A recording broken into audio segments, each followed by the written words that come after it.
Say it isn't so.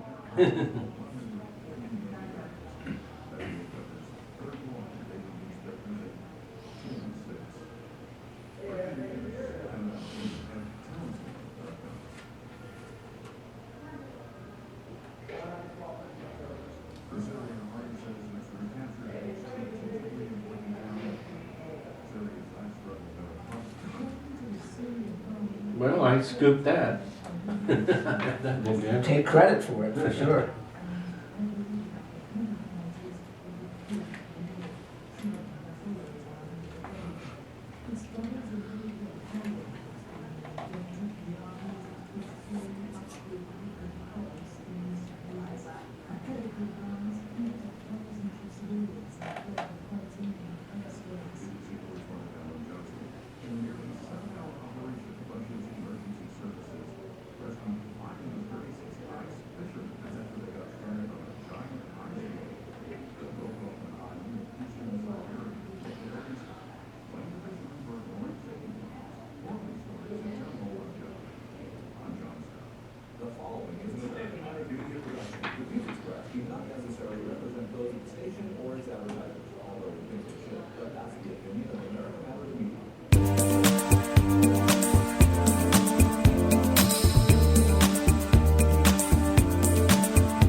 Hello and welcome back to Talking Truth to Power, Nevada's Freedom Talk Radio. I am your host, Brendan Trainor, my co-host, Leland Faegre. Welcome back, Brendan. Yes, how was your trip down from the lake today? You feeling better? Yeah, I am feeling better. I know you've infected everyone here at the studio. But... I know.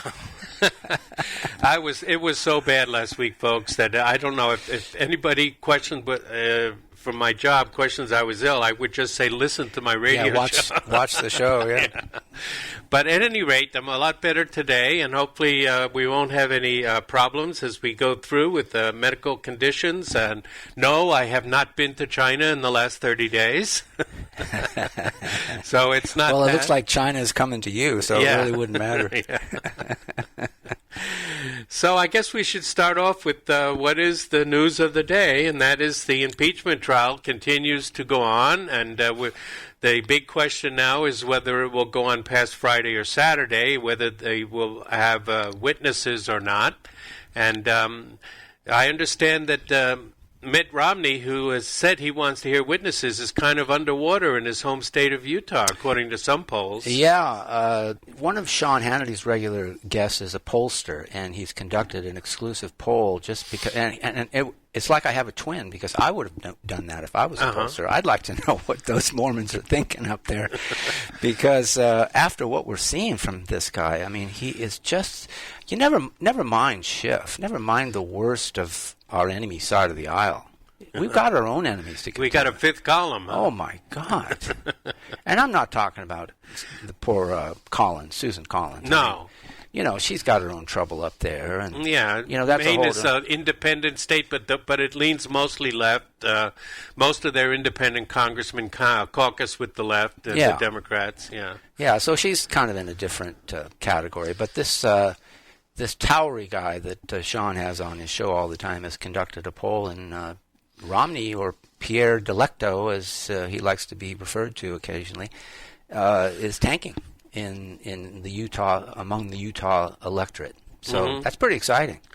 Yeah, and I heard stories that in Guantanamo Bay, prisoners were forced to watch the Democratic managers' presentations, and they were begging to be waterboarded instead. Yeah, that's right. It's a unique form of torture, wouldn't it be? It reminds me of that movie with the being forced to watch porn and violence, Clockwork Orange, where the protagonist was forced to had his eyes kept open as a form of aversion therapy and forced to watch scenes of violence and criminality, and that's what we've had to watch. Those of us who did. I mean, the ratings have been abysmal, I understand. Yeah. I know you and I are watching all the time, but you can't imagine most Americans having anything to do with it. No, listening to a bunch of lawyers talk for hours on end. Yeah. No. Well, they don't understand the significance of it for for one thing. And then from there it just gets more complicated for them. And I not to be too condescending to our fellow citizens, but let's face it, that's where you don't they want are. to be like this host on CNN and be condescending to our constituents. Well, now you've touched a nerve, because boy, was I really berated by that. Don Lennon really made me feel bad the other night. Oh yeah, I know. I'm a Walmart shopper. Yeah, so am I. I mean, for where does he get off talking about us that way? And, both he and, but, there's arrogance on the Republican side, too. Oh, that's Rick Wilson. He's a Republican, isn't he? Yeah, but I'm talking about Secretary of State Pompeo when he berated that NPR reporter. And he said, do you think Americans care about the Ukraine? And when she tried to question him on the Ukraine. Did he just happen to have a borderless map of the continent that he showed her? Was that what the deal was? Could he have anticipated that? I don't know what he... I mean, how much time elapsed between the time he asked her to identify Ukraine on a map, that map was supplied for her to identify where Ukraine was? Did they need 10 minutes for that? 15 minutes? Yeah, I mean, it's for anybody who knows. I mean, you just have to look for the Black Sea and then that little arrow-shaped nub, which is Crimea, and then you got Ukraine. Well, you should have emailed her, because she didn't get it. She actually picked, what was it, Pakistan? Oh, she did? I think so, yeah. Yeah. And, the geography. Close. Yeah, the geography is important, because that's the whole reason why we're over there. We claim that Ukraine is the key to supporting, to stopping Russian aggression and keeping Russia out of Europe and all this crap, because it's on the border. It's between Russia and the Ukraine. Not to mention the fact that if we had pulled off the Maidan, we would have grabbed the only warm water port that Russia has, which Russia cares much, much more about Ukraine than the U.S. and the U.S. people ever would.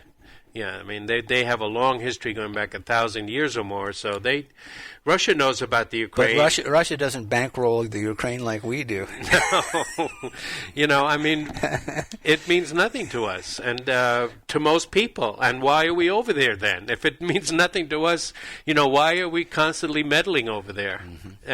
You could say that about half the world, I guess. Well, you're touching on one of the very strongest points of the impeachment imbroglio we're experiencing. Right. Yeah, Schiff said, we're fighting Russia over there, so we won't have to fight them over here. So now Russia is going to invade? Don't you just get tired of that? I know. How long do we have to listen to that kind of it is just really... Do you remember the old Alan Arkin movie? The Russians are coming, the Russians are coming. And he was going up and down the streets of this small Long Island village because they had to stop there with their sub. They had problems with their sub. And he was going up and down the street saying, the Russians are coming. Everyone to get off of street.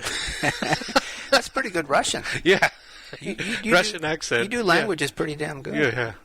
Well, anyway, it was a funny movie, and I wish it was everybody would just laugh at what Schiff and the other Democrats are saying. Nancy Pelosi, all roads lead to Putin. About the impeachment, all roads lead to Putin. Yeah. Oh, my goodness. Well, they've been hanging their hat on that for so long that they can't let go of it. I guess not. They'd lose any credibility that they continue to have with their own base, I guess. At least one Republican got up and said, Russia is an adversary, but it's not an enemy.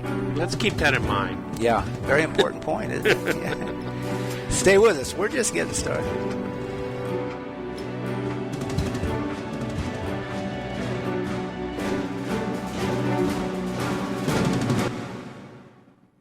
Are you caring for an older person or a loved one who needs assistance? Paragon Home Resources can help you maintain their independent living for as long as possible.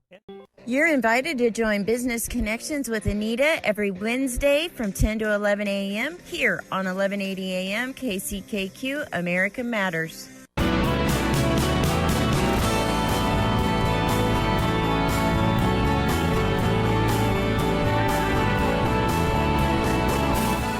Want to expand your advertising dollar? Sponsor this or any America Matters program by calling 775-827-8900, extension 2.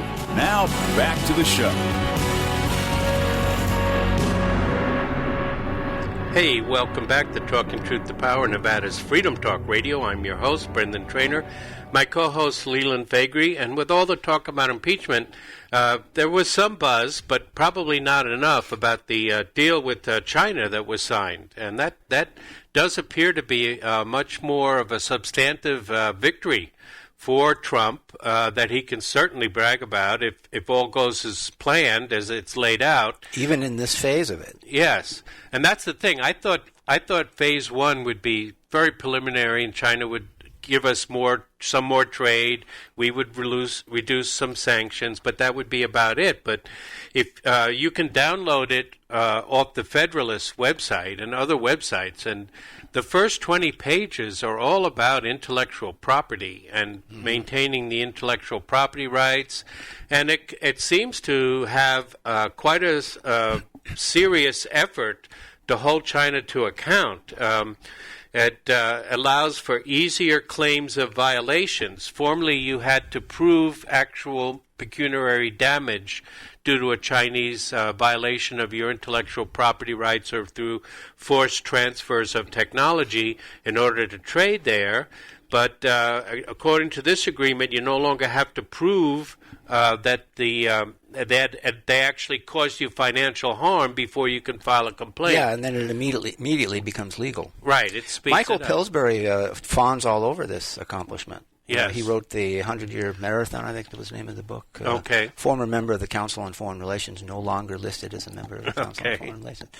But he came out in the aftermath of the signing and was quite happy about the phase. Yeah, so I wonder what phase two would be. I mean, when we see how comprehensive phase one appears to be. Yeah, exactly. Yeah, so, and again, the details are in the development, but one Chinese person was quoted as saying, now China will have to develop their own way to go forward, their own technologies. Reminds me a little bit of Japan. Remember when I was growing up? Same thing. Yeah, when you were in a five and dime store, you know, the Japanese imports were way in the back, and they were mostly little umbrellas and little soldiers and things like that. And you get the disparaging remark from your parents saying, oh, it's made in Japan. Yeah, exactly. And then all of a sudden, Japan figured out how to make things smaller. and they reverse engineered a lot of our stuff. And, and they came out with the transistors. And it started turning out quality product. Right. Yeah. And then the cars. And then, you know, the rest is history. So if China can go ahead and do that, I don't see why they couldn't. I've heard some statements that it's not, that they're basically not innovators in that way, but we'll just have to see. I mean, Huawei, you know, Great Britain is going to allow us at least some participation by. Yeah. Is that how you pronounce it? Huawei. Huawei. Yeah. Huawei in their 5G network, and we're not very happy about that. The U.S. At least officially, we're not happy about that. Yeah. Who knows what's really going on behind the scenes exactly. there. So, so this is quite a good deal, and I think the normal trade with China was $130 billion, and now we're claiming that we'll do not only that same amount, but up to $200 billion in trade soon. I mean, that would be a big boost to the economy. Absolutely. And offset the virus they're exporting. And I think that the most important part of this story is that it does reveal that tariffs work. When they are applied appropriately and for the right reasons. Now, that is definitely going to be food for much ink spilled over the next couple of years. Love it. I'd love the argument. I mean, we want that discussion because the tariffs are there as a mechanism. Right. Not to be exploited, willy-nilly or at the first, thought or need to where it appears to be necessary, but because it's a tool. Right. To protect sovereignty. And, of course, the globalists hate that tool. Oh, yeah. Because they don't like sovereignty. No. So that's why we've been having this internationalist discussion for so many years. Right. And why so many free market people, and we count ourselves as free market people. Right. But we want it to be fair. That's the whole deal. It has to be fair. We can't be taken advantage of. Because what was happening with NAFTA, because today Trump signed the USMCA Act, was that the jobs were going overseas.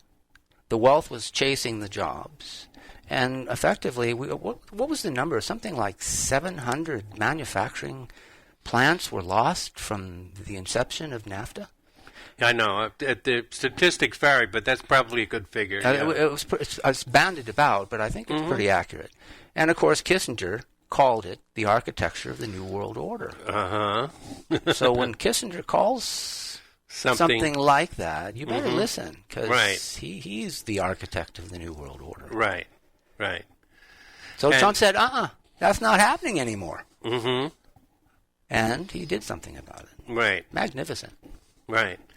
So, and again, these things are going to be analyzed back and forth over the next couple of years, and we're assuming that the Chinese will basically live up to what they said they will, and then it also might speak to something about the state of the Chinese economy itself. It does. Yeah. Well, we were at a strategic advantage economically, so we could pull off the tariff approach to this. We could use that as a tool, and the result was brilliantly executed. Okay, so give the Orange Man credit. The Orange Man, yeah, right. Well, I give him a lot of credit. A lot of credit. So speaking of China, the only thing I can say is like holy bat soup, Robin. Yeah, and isn't it interesting? When I heard that the origin of that might be actual intake of a bat-based soup, Did you see pictures of how they eat it? I did not. They actually put the bat. Can we talk about on this the off lip, the air? They put the bat on the lip of the soup bowl. Do they really? Yes.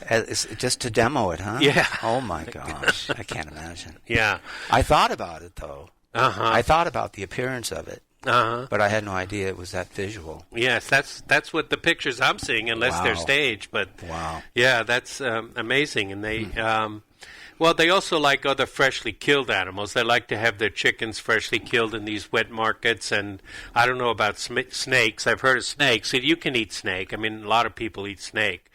But to eat bat like that is a delicacy. And I don't know. I heard a scientific explanation that bats have they don't have an autoimmune system like we do, but they have a pathway system, and they fly around with all these pathogens that they somehow incorporate into themselves and keep in balance with their functions. But they're very important. Yeah, they're very important to the scheme of nature. But I mean, like bottom fishing, those fish, they're eating not really the high quality types of sources, right? They eat a lot of bugs and of course and things like that. They also eat a lot of fruit, Yeah. So, and some of them suck blood, but that's not really the issue is really just how strange and weird it is to see such a completely different culture where that's considered human consumption of it. Where that's considered a delicacy. It's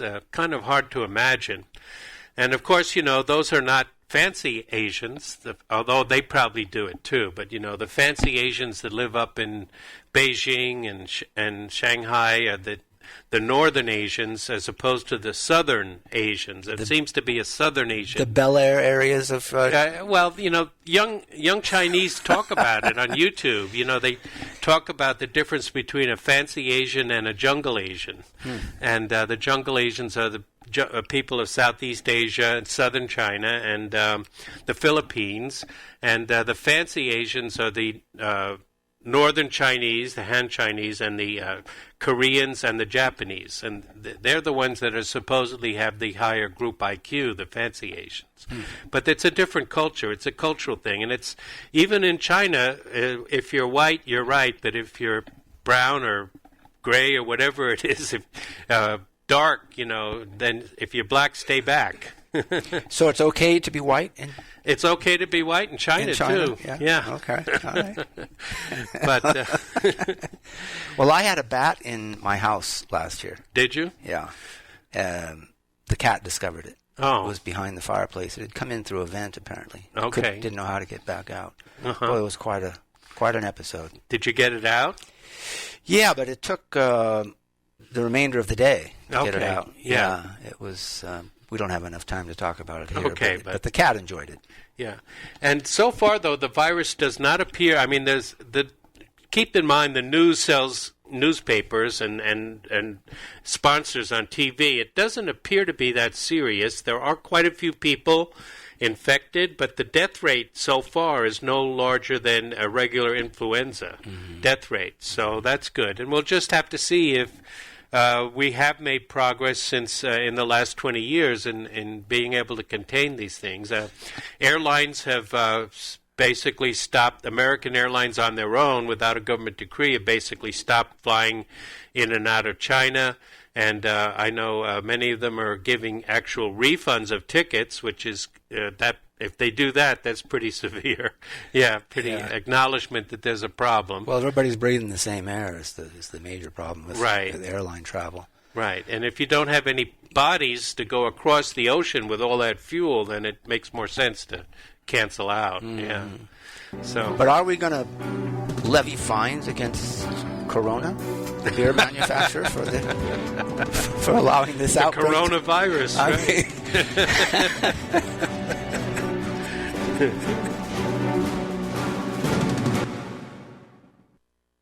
At a proper fit footwear in the Reno Town Mall, we've been accomplishing happy feet. This is America Matters Media on AM 1180 KCKQ, a Lotus broadcast station. The power of radio since 1967.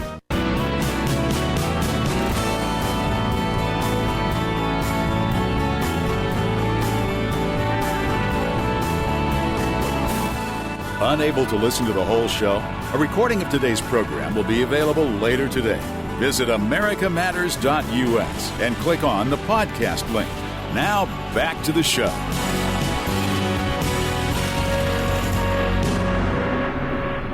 Hey, welcome back to Talking Truth to Power, Nevada's Freedom Talk Radio. I'm your host, Brendan Trainor, and my co-host sitting with me today is Leland Faegre. And you know, it's less than a week before the caucuses, or is it? Tuesday, next Tuesday.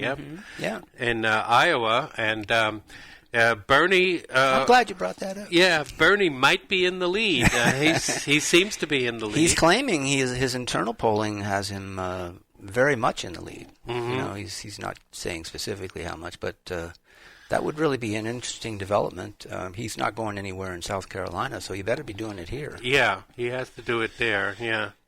So, and you know, it's the week leading up to it has been filled with different accusations and counter accusations.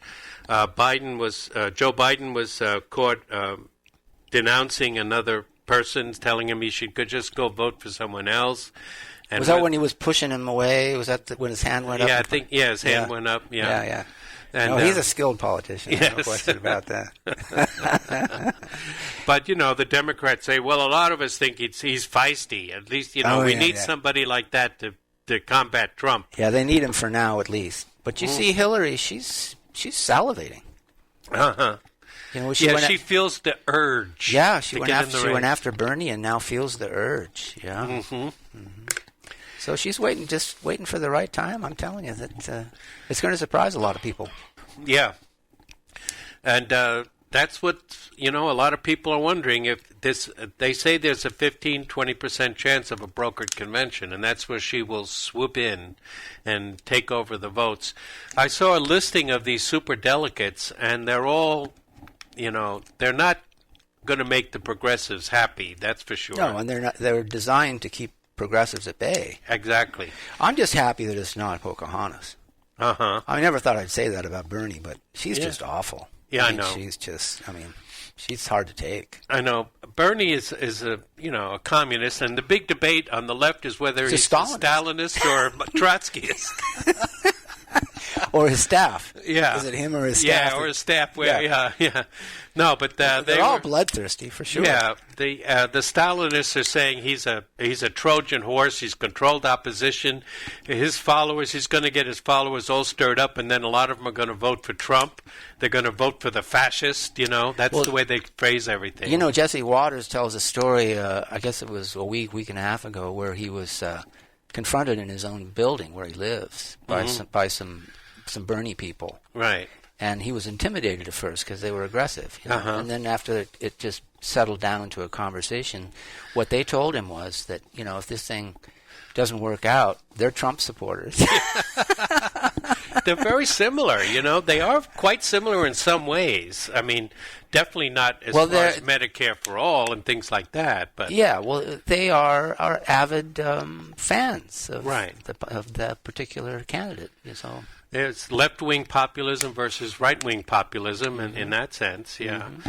So, and, Bernie says he's for the working man, although, what Democrats say and what their policies actually do are two different things. Oh, definitely. Because they just don't understand economics. Well, and this is a primary, after all. Yeah, exactly. When it gets beyond that, then that's where the rubber meets the road.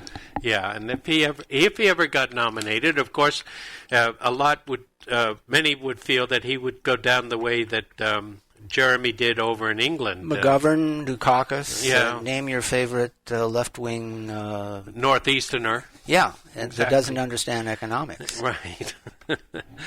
And he's what I would call getting over to the Middle East, because he is Jewish, but that he is a liberal Zionist. In other words, he believes in Zionism. He believes in the Jews have a right to that land based on their holy books or the Holocaust or whatever. But he just wants it to be a kinder, gentler occupation rather than.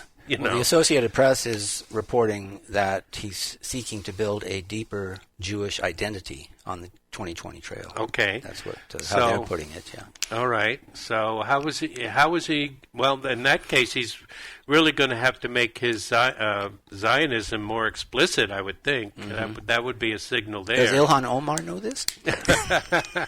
Yeah, she supports him, doesn't she, and the rest of the gang.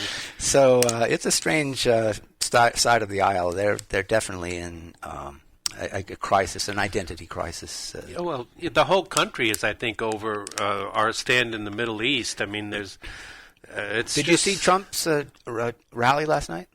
I saw parts of it. Where he said we would open our arms to Democrats who are disaffected by what they're seeing. Uh-huh. It was brilliant. Yeah. Because I have a feeling there's a whole bunch of those people. Well, there has... those old school Democrats? Yeah, Republicans like Reagan, the Reagan Democrats ever since then. Yeah. And if Biden's not there? Uh-huh. They can't wrap their hands around big gulp Bloomberg? Oh, gosh. Then where do they go? Yeah. Hold their nose and vote for Trump? It's a really interesting set of circumstances we're looking at now. Or even if they don't come out to the polls. Stay at home. If they don't stay at home, that's another big plus. That's a vote for Trump. Yeah. Exactly. And so another thing that's in the news is the attacks on Bernie and those who support him. There's a podcaster and MMA broadcaster named Joe Rogan, who's somewhat on the left, and he gave a kind of a half-hearted endorsement about Bernie, saying the thing about Bernie is he's consistent. He was the same way he was 20 years ago, he's the right way he about is now. that. Yeah, definitely right about that. And so he endorsed Bernie. He said if it was happening today, I'd vote for Bernie. That's not a complete endorsement; it's a limited endorsement. And then the anti-Bernie left, the identity people, because Bernie is more of an old-time socialist, more interested in working-class economic issues than in identity politics. He has to toe the line on the identity politics to some extent, but that's not really where his heart is. I'd say he's a principled Stalinist. I've always said that about him. Yeah. Although the Stalinists are calling him a Trotskyist. He does, yeah, right. But he doesn't waver. Mm-hmm. It's not as though he's going to go side to side. Right.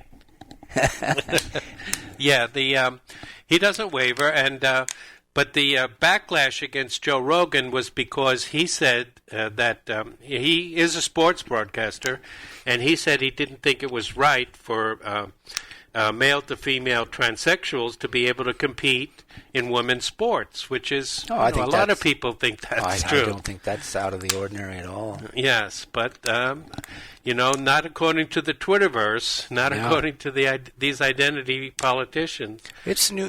What we're looking at in the cultural landscape is really Orwellian newspeak. Mm-hmm.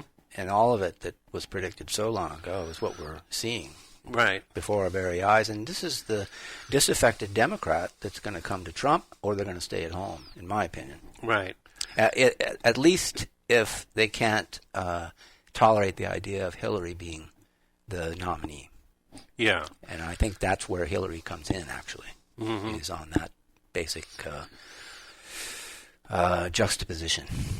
Well, in terms of what we've been talking about, how would she fit into that? Because they know Bernie won't win, or they... Yeah, there's not going to be a plurality of votes and at the convention, and so those superdelegates are just waiting in the wings. Yeah.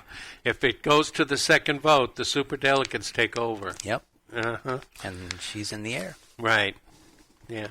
And on a good note, if you've been, Tulsi Gabbard, who we have basically endorsed on this show as far as the Democrats go, she has not been campaigning so much in Iowa now. She's focused entirely on New Hampshire, which has an open primary. And her $50 million lawsuit against Hillary Clinton. Go Tulsi! Yeah. Well, I think those are hard to prove. I don't have much optimism. It's going to be difficult because they're public figures, and Right. Effectively this is a defamation suit, and they're very difficult to win. However, yeah. My fingers are crossed. Yes, of course. They can get a good judge. Who knows how far it'll go. But her town hall in New Hampshire has been on C-SPAN several times this week, and it was, very nice to see her. She asked for a show of hands. She had Republicans and Libertarians in attendance that raised their hands. And again, her whole message about ending the Cold War and the nuclear. I mean, people don't realize about the nuclear issue because, but she had it firsthand in Hawaii when they had that false alert. Mm-hmm. Yeah. And she said one father was, he says, they tell you to get to the shelter, but there is no shelter. There's nowhere to go. Yeah. So one father actually lowered his daughter into a manmon because that was the only shelter. Remember that? Yeah. They took that thing seriously. Yeah. So, I mean, she makes an excellent point. We have to do something about the nuclear arms race. We can't keep going in the direction we're going, and the midnight clock is clicking closer and closer to midnight. And everybody says it can't happen, but it actually could happen. It almost happened 2 or 3 times already. If it wasn't for one Russian who refused to report the incident according to his his orders. He refused to report oncoming missiles. He thought it might be a computer glitch, and it turned out it was. But, Yeah, and those are official stories that may or may not be true, but it appears to be. They choreographed a very real-looking threat. And now with the hypersonic missiles, they could be upon us in a matter of minutes. For those of you who were not around at the time, you can't imagine the kind of fright that event projected. Right. We were there. It was something else.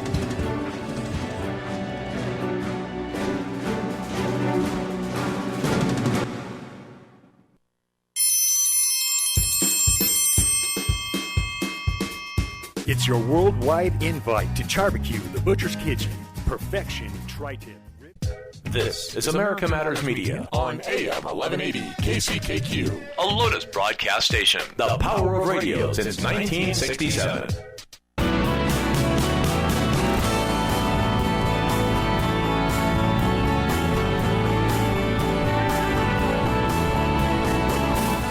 To join the conversation, call 844-790-TALK. That's 844-790-8255. Now, back to the show.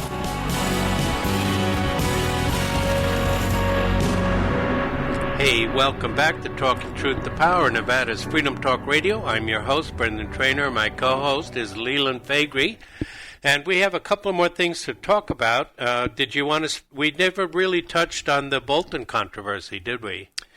No, we didn't. We talked about it pre-show, I guess, and I mean it's a favorite subject of mine. I despise him, frankly. Mm-hmm. What I heard last night regarding his so-called manuscript that's being considered for publication, apparently, apparently the National Security Council has known about this since the end of December, so it's not a surprise. I knew about it, and I'm not anywhere close to the NSC. So why is it suddenly an issue? It's because the Democrats want to drag this impeachment trial down into, spring or summer, or maybe even all the way to the election if they can. That's the bottom line here. And is he a rock-ribbed conservative, as some describe? No. He's a neocon globalist, is what he is. He's not an American. We need to just completely cleanse that idea out of our heads and recognize him for what he is. He was a member of the Council on Foreign Relations. And what Sean Hannity revealed last night was very interesting. And Sean Hannity is washing his hands of Bolton. Mm-hmm. He's always counted him as a friend over the years. Uh-huh. He makes that clear. He said so. But when he was being considered for his position at the National Security Council, he apparently went through Sean in order to get Trump's ear. Oh. Isn't that unusual? I mean, you would think that somebody that was, he never became, did he become ambassador to the UN? Did they finally approve him? Yeah, he was ambassador to the United Nations. Yeah, they call him Ambassador Bolton. Mm-hmm. But he has quite a prestigious resume, but it's because of his globalism. It's because he is an architect of that grand new world order that they've been trying to accomplish for 100 years. But the interesting thing here is that normally you wouldn't need to go through a talk show host to get to the President of the United States. Yeah, somebody with those credentials, a former member of the CFR. And that reveals just how different things are in Washington these days. Okay. He has really drained the swamp, and he has to go crawling on his arms and legs over to Sean Hannity in order to get to Trump. And Trump bid him a fond farewell. He gave him a chance. I think he should, in my opinion, he should never not have given him the chance. Not have even possibly given him the chance of representing security to him. But he did so, and now he's paying the price. I think Trump has been way too nice to these people. Right. Apart from how he's described as being sort of angry and abrasive, and these are terms that come up when people don't like Trump. Not necessarily what he's done, but because of how he does it. These kinds of descriptions. But in my opinion, he's given himself away, and good riddance to him. Yeah, he and the president points out that we have pointed out here that he has completely poisoned the well with North Korea. Mm-hmm. And up to the second conference... And apparently Venezuela as well. Well, yeah. But I think Pompeo is still actively trying to... Yeah, it looks that way. Yeah, Random Guaido was visited Trudeau in Canada. Yeah. Mm-hmm. Somebody was said if that was a former Prime Minister, Chrétien, he wouldn't even have seen him. But, Canada is linked... Cynthia Freeland, the granddaughter of the Nazi, who was in Foreign Affairs, she's no longer their Foreign Affairs Minister, although she still is in the cabinet. I saw her in some sort of an interview not too long ago. Yeah, so she has some official capacity still. Role. Yeah, but at least she's not in Foreign Affairs. But, Canada is the leading proponent of the Lima group that backed Guaido, and so he did get his audience with Trudeau, but I think the elites in Venezuela are really understand that Guaido is not the guy. The random guy is not the guy. Yeah, right. The other socialist. Yeah, so they have to figure out some other way to somebody else to put. But I don't think it was his fault. I just think it was the intelligence establishment. Yeah. It was Bolton and what was the who was sitting on the couch in D.C. watching the whole thing? Elliot Abrams. Yes. Another CFR member. Yes. And, their harebrained schemes just have not come to fruition. And Guaido lost his position as head of the National Assembly in Venezuela. And now there's talk about getting Cuba to join in the negotiations between America and Venezuela. Now, wouldn't that be strange? I think that has because we hate Cuba too. They've been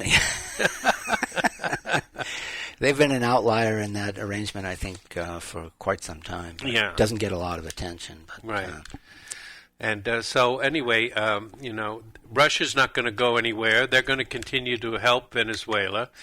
And, the whole notion that, America is always a force for good in the world. Oh, yeah, and Pompeo says that Hezbollah is all over South America. But as we've said on the show, whether that's true or not, Israel is also all over South America. Yeah. Yeah. So nobody mentions that. You see, some of our allies, when they do something there, it's completely invisible from the American people. Nobody mentions it. But any of our so-called adversaries that are doing something, then it's brought right to the fore. Everybody's got to know about it. And, this... And we've got to take credit for it. Right. That's the thing. Our arms are up all, immediately. Mm-hmm. But getting back to Bolton, I don't think his testimony, He's ready, though. He's ready. Yeah, he's ready to come in. Yeah. And you know where he is today? No, where is he exactly? Qatar. He's in Qatar? He's in Qatar. Oh, yeah? What's he doing there? I don't know. What in the world could he be doing there unless he's angling for a job? Or is he in violation of the Logan Act? The Logan Act, Nobody's ever been convicted of anything under the Logan Act. Not even John Kerry? No. Except maybe Butima, the Russian person. I think they charged her under the Logan Act. She's free now. Yeah, she's back in Russia. And talking about, it was a horrible experience, but, she's going to continue to fight for gun rights in Russia.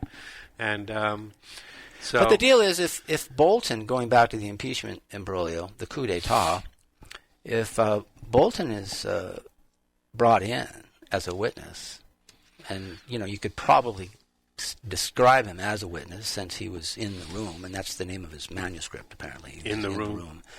That just opens the thing wide.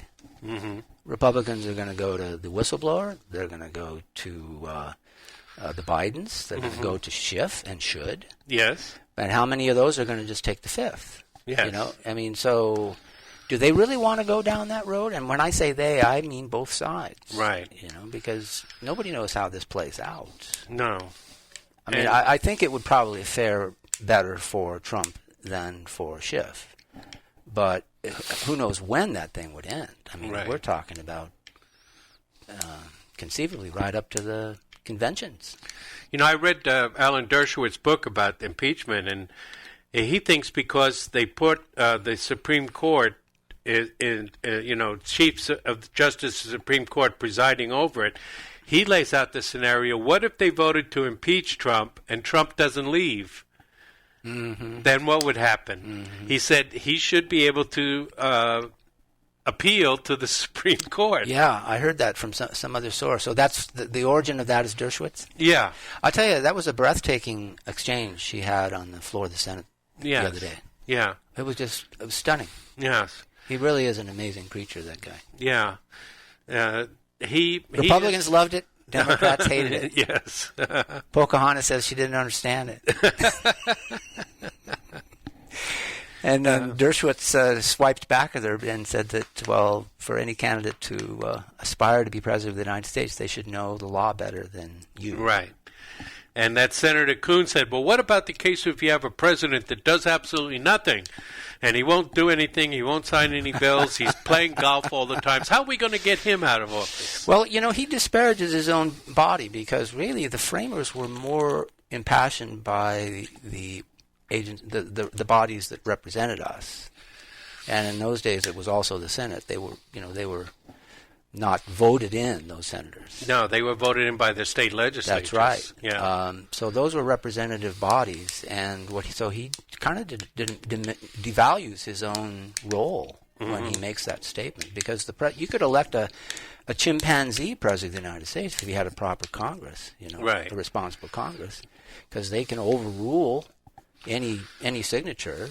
They declare war. Right. And as we're witnessing now, they can impeach the current president of the United States. And with the help of the House, the power of the purse, which is what their primary role function is supposed to be. Yeah. So so this idea that what Coons is, you're exactly right. What Coons is basically saying is that the other politicians and the public opinion would have nothing to do with it. Yeah, it's as amazing. Impeachment. That's why this thing is so damned exciting to watch, because they're always going to put their feet in their own mouths. Yeah. The only question is how they're going to get their hands in there with it. Yeah. It's just amazing to watch.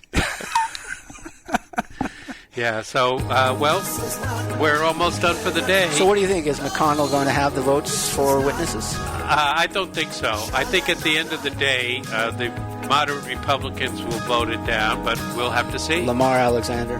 Yeah. Nobody knows where he stands. He'll go with McConnell. He has in the past. Yeah. I don't think it's going to go to witnesses either. Okay. It would be fun. Yeah. So maybe this time next week, it'll all be over. Join us again next week for more fun.